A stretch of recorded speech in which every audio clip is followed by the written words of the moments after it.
تمكن هزيم الرعد بذكائه وعبقريته من إدارة المعركة ضد أسطول تشاوكين وقضى عليه.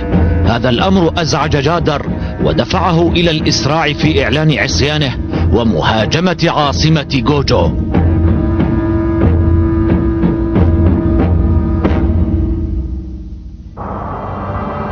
في هذا الوقت كان هزيم الرعد يقوم بواجبه على جبهة ناكيرو ويحرس الحدود الجنوبية لإمبراطورية جوجو من أي خطر خارجي. الأمور هادئة على طول الجبهة، ليس هناك أي سفينة غريبة. ما رأيك يا رماح؟ لماذا قامت تشاوكين بمهاجمتنا؟ هل هي موسامي التي دفعته لذلك؟ لا أعتقد ذلك أيها القائد. موسامي أكثر كبرياء من أن تستعين بمرتزقة. لو لم نقضي على ذلك تشاوكين لعرفنا الحقيقة كاملة. إن لم تكن موسامي فهو أحد الأربعة الأقوياء، ما رأيك؟ لا يا سيدي، تقصد أحد الثلاثة. القائد روجينا خارج دائرة الاتهام. فورماي أم جادر أم جنبيه؟ لننتظر. من فعل ذلك لن يبقى صامتا وقتا طويلا. لابد أن يكشف عن نواياه في حكم جوجو، فهذه هي أمنية الجميع. يحلمون بحكم جوجو. وأنت أيضا ألا تحلم أن تصبح حاكم جوجو أيها القائد هزيم؟ لا، حلمي أكبر من ذلك بكثير. ها؟ أجل، أحلم أن أوحد المجرة كلها. ماذا؟ المجرة؟ ماذا يا رماح؟ ألا تراني جديرا بمثل هذا العمل؟ سيدي، أنا لم أقصد ذلك أبدا. ومن يمكنه فعل ذلك غيرك؟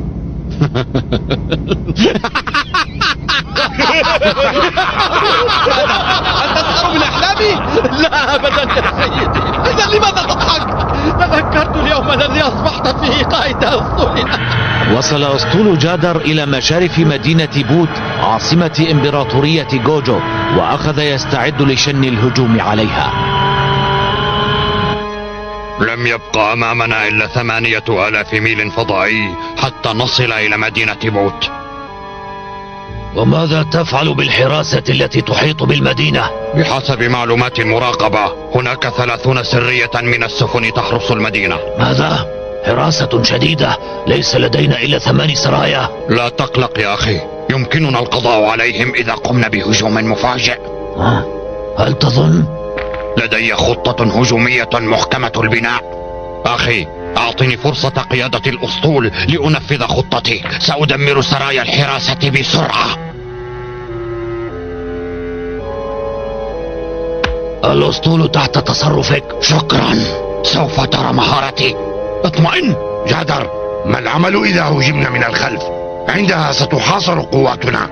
أتقصد أن يهاجمنا هزيم الرعد من ناكيرو؟ نعم هزيم، إذا علم بعصياننا فسنقع بين فكي قواته وقوات مدينة بوت. هذا محتمل. لا تقلق، ناكيرو كوكب بعيد عن بوت، وبما أن أسطول هزيم ينتشر هناك ليحرس الحدود الجنوبية للإمبراطورية، يحتاج تجميع سفنه والتوجه نحو بوت إلى وقت طويل. إذا نجحنا في احتلال العاصمة بسرعة فلن يستطيع هزيم أن يفعل شيئا. هذا جميل، لنهزم بوت بسرعة. حاضر، ولكن علينا أن نعمل لأسيرين لابنة الإمبراطور دانجو، فهذا مهم جدا. ماذا؟ لما نأسرها؟ لأن ريلا هي ابنة دانجو الوحيدة. سنعلن أن كل نشاطاتنا كانت بأمر منها، وهكذا نكسب عصياننا صفة شرعية. فكرة رائعة، لن يستطيع أحد أن يعارضنا طالما أننا نحكم الإمبراطورية باسم ريلا. حسنا يا جازان، تولى أمر القبض عليها. حاضر. جايا. نعم. إلى مدينة بوت بأقصى سرعة.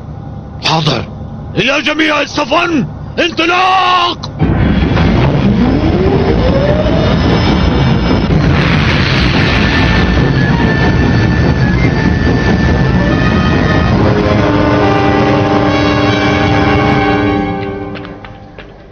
تعالي يا آنسة لنقم بجولة في السوق.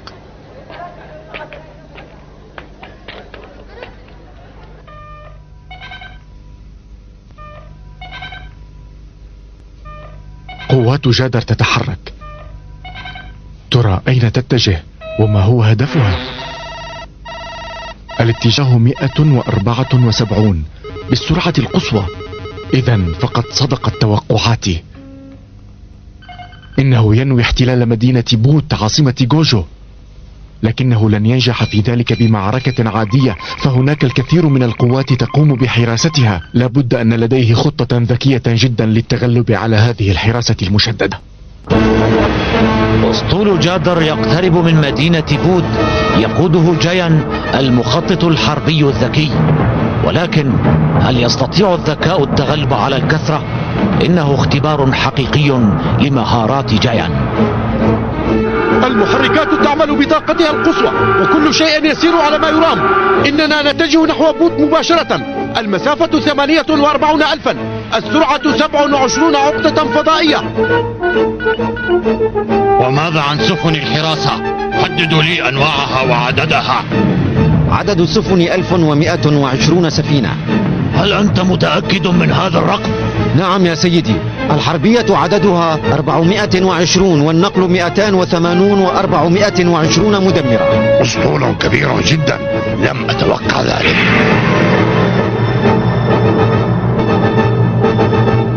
جاءتنا برقية. اقراها. من اسطول حراسة بوت إلى اسطول جادر، قفوا مكانكم وأخبرونا عن هدفكم. إذا لم يصل إلينا الجواب سندمركم.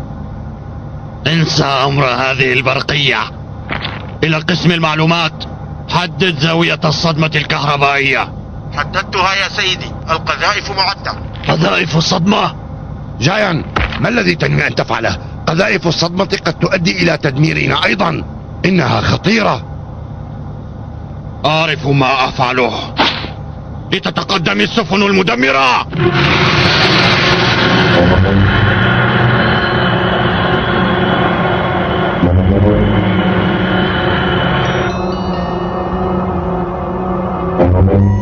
المدمرات تتجه نحو العدو مباشرة. أخشى أن تدمر قبل أن تصل إلى المكان المطلوب. المسافة التي تفصلنا عن العدو 3000.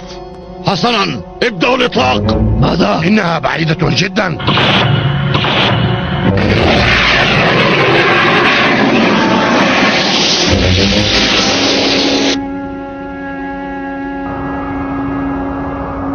مجموعة من قذائف العدو تقترب منا، المسافة 5000. قذائف؟ جهزوا المدافع وسددوا إليها، ثم أطلقوا عندما تصبح المسافة 2000. حاضر. لماذا أطلقت مدمراتنا من دون جنود؟ ما فائدة المدمرة المملوءة بالسلاح إن لم يكن فيها جنود يقودونها؟ المسافة 2500. هجروا مدمراتنا.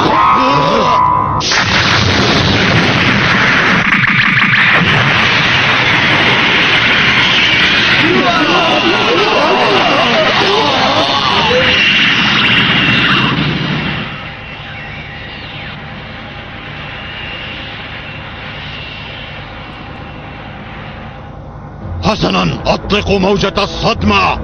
عطلوا جميع مراصدهم. سيدي القائد، لقد تعطل مرصدنا، لا نستطيع رؤية شيء حولنا. ماذا؟ لن نتمكن من تحديد سفن العدو. إلى وحدة الإطلاق، سددوا بالمناظير. أطلقوا هيا. لا يمكن، احترقت عدسات المناظير كلها بتأثير وهج الانفجار. لا يمكننا الإطلاق أبدا. ماذا؟ سيدي، لا يمكننا فعل شيء إذا هاجمونا الآن، سيدمروننا. إنها خطة حربية ذكية جدا. ضحى ببعض السفن وحقق نصرا ثمينا. لنتابع مراقبة ما سيجري في هذه المعركة. لندمر سفن الأعداء. هيا أطلقوا.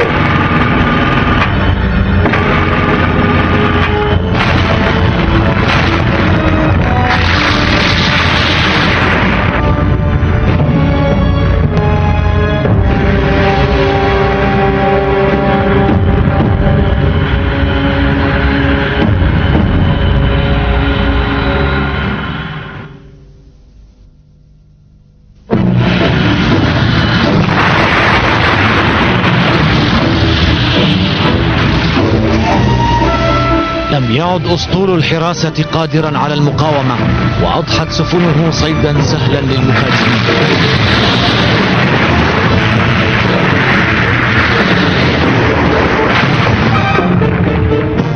وهكذا تجاوز أسطول جادر خط الدفاع عن العاصمة بوت ليشن هجوما مباشرا عليها.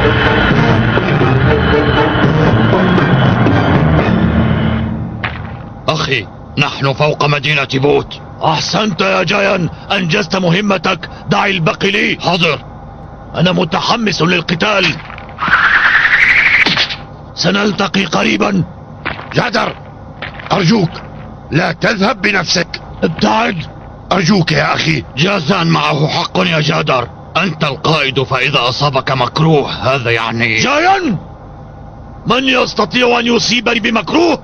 فأنا جادر، أحد الأربعة الأقوياء. سأقود جنودي في هذه المعركة. هيا إلى القتال. جادر، قادمون.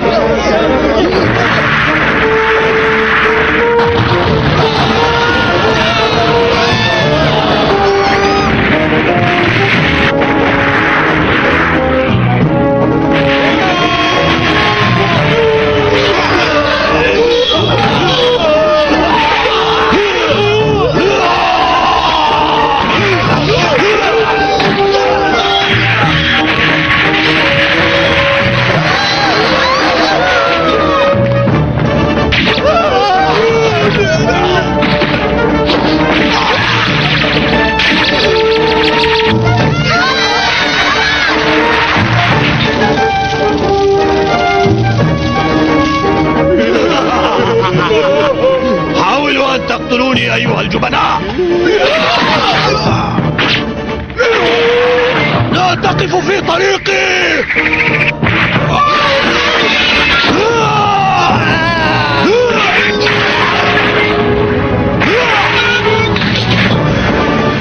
جادر، من يرى قوتك ينبغي ألا يقلق عليك. هذا محض تمرين بسيط، لم أستخدم قوتي كلها. ما هي الأخبار؟ هل استطاع جنودنا دخول القصر؟ إلى أين وصلوا؟ نعم يا أخي، لقد نجح جنودنا الأبطال في التغلب على حراس القصر واحتلوه. هذا رائع. إذا كان جنودنا قد دخلوا القصر فهذا يعني أنه أصبح في إمكاني الوصول إلى قاعة العرش. ها؟ لا تذهب، تمهل قليلا أرجوك. كف عن مخاوفك يا جازان، يجب أن أصل إلى قاعة العرش. لست خائفا، ولكن أريدك أن تدخل دخولا يليق بك. دعك من هذا، لكن أخبرني، هل قبضت على ريلا؟ لا، أرسلت رجالي للقبض عليها. اقبض عليها بنفسك. هيا. حاضر. أيتها الآنسة، استيقظي بسرعة، الأمر خطير جدا.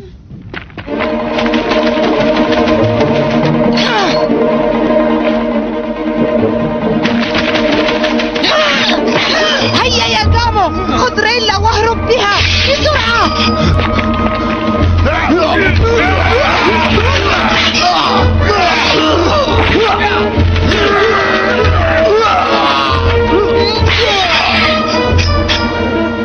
هيا كمل عليه.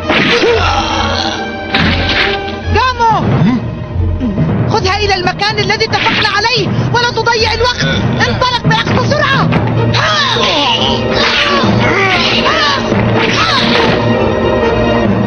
اقبضوا على ريلا. هيا. ماذا؟ لقد هزم جنودنا؟ ابحثوا عنها في كل مكان. حاضر.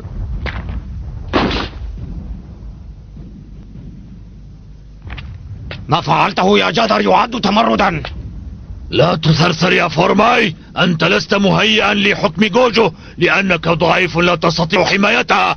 ما قمت به كان بأمر من الآنسة ريلا. كاذب، تدعي ذلك لتكسب تأييد الآخرين. سأنال منك يا جادر. عجوز ضعيف.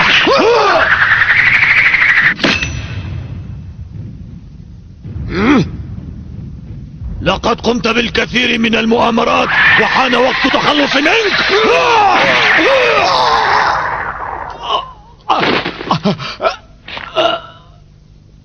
قاتل. ها نهايتك.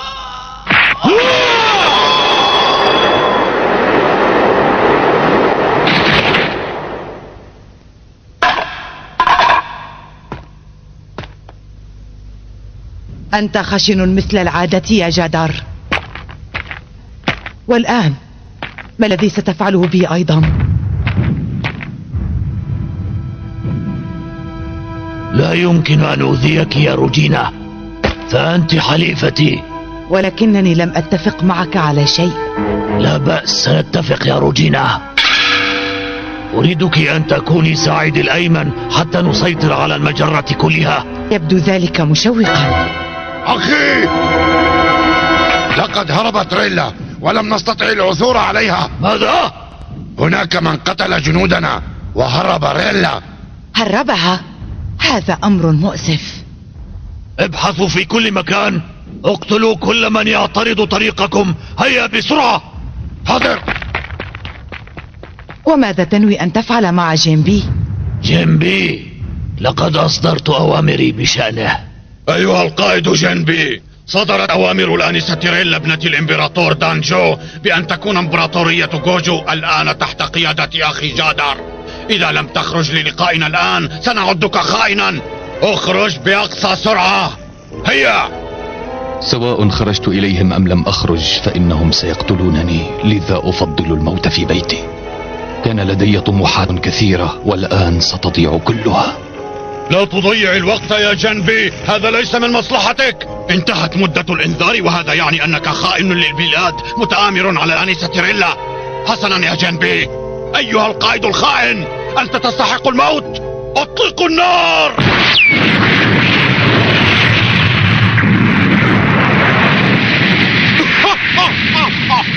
جميل، هذا هو العقاب الذي يستحقه.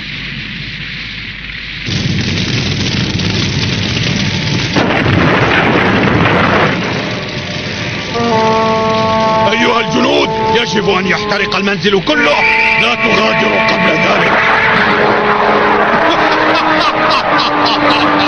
حسنا، سيفرح أخي. ماذا؟ قام جادر بتمرد؟ لا يمكن. لقد احتل العاصمة بوت في دقائق. كل ما استطعت فعله تهرب الآنسة ريلا، لكنهم جادون في البحث عنها. الخائن! لو لم أكن بعيدا عن جوجو لأوقفته عند حده. هزيم، الآنسة ريلا في خطر. أريدك أن تأخذها إلى ناكيرو وتحميها. ريلا؟ أحمق، إنهم يريدون قتلها. لقد فهمت. وأين ريلا الآن؟ خبأناها في منزل بضواحي جوجو. ساعدها. اتفقنا، سآتي لأخذكما معا إلى ناكيرو. دعك مني. سأنهي الاتصال. إذا شك بي أحدهم سأقتل. لا، مهلا، انتظري. ترى ماذا سيحل بجوجو الآن؟ ما رأيك؟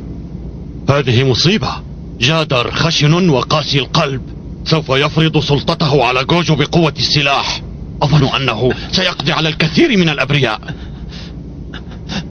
لا، لن نسامحه أبدا أبدا. سأنتقم للناس الأبرياء.